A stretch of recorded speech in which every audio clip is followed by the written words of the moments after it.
Hi, my name is Jennifer Onis, and I did my Dance 2010 research presentation video on the topic of classical ballet.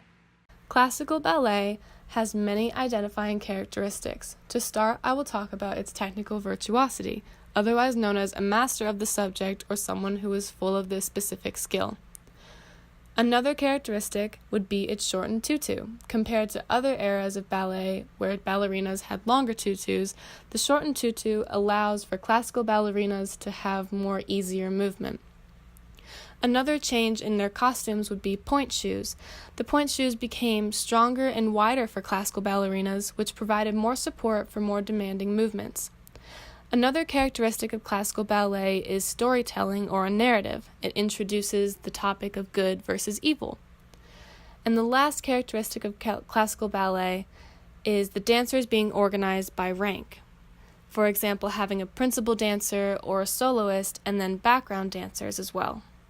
For some historical context of classical ballet, I will begin with some of the choreography methods that were used.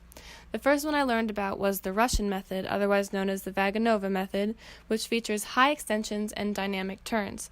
The second method I learned about was Italian, otherwise known as the Cecchetti method, which focuses on fast and intricate footwork. The Imperial Ballet was founded in Russia.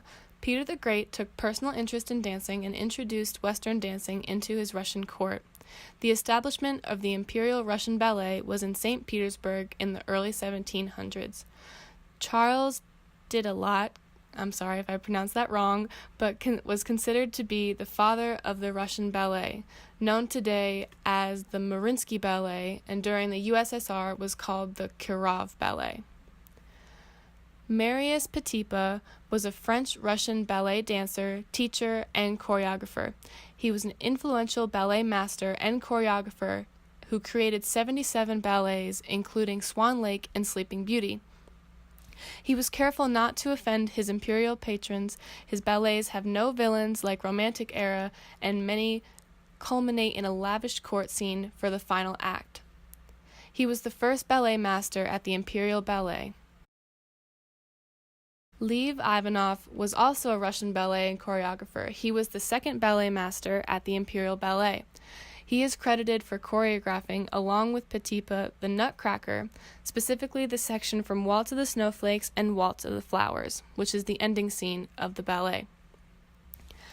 Peter Tchaikovsky is a Russian composer known for the Nutcracker and also Swan Lake, which was inspired by Russian folk tales. I found that choosing classical ballet for this research project was best for me because it wasn't the easiest, but it was what I enjoyed learning about the most, and it's something that connects to me personally even before I took this dance class, because classical ballet was the first dance form that I was introduced to as a child when I was little. I also find it to be one of the most satisfying dances to watch from an outside perspective, even if I knew nothing about the dance at all. I think it's so graceful and so beautiful just to appreciate, and the music that goes along with it is just very enjoyable. And as for past experiences that may affect my perception of a work of art, or for this case, classical ballet, I took dance lessons for 8 years when I was younger, varying from ballet, jazz, to hip-hop when I got older. And I think having this inside perspective, even if it was years ago, largely affects the way that I appreciate and view dance techniques and performances. My personal aesthetic forms my viewpoints based on my reaction to my research subject, being classical ballet, by being a style of dance that has been in my life and has been appreciated in my life for so long. Learning more about classical ballet through research, or through my research, makes me miss dancing so much and miss the dance classes, and it opens my eyes even more to the training and the hard work that ballet dancers go through, and just to make a performance so perfect that when they perform, people that are sitting in the audience that know nothing about the techniques or the dances that they're doing can see and understand the story.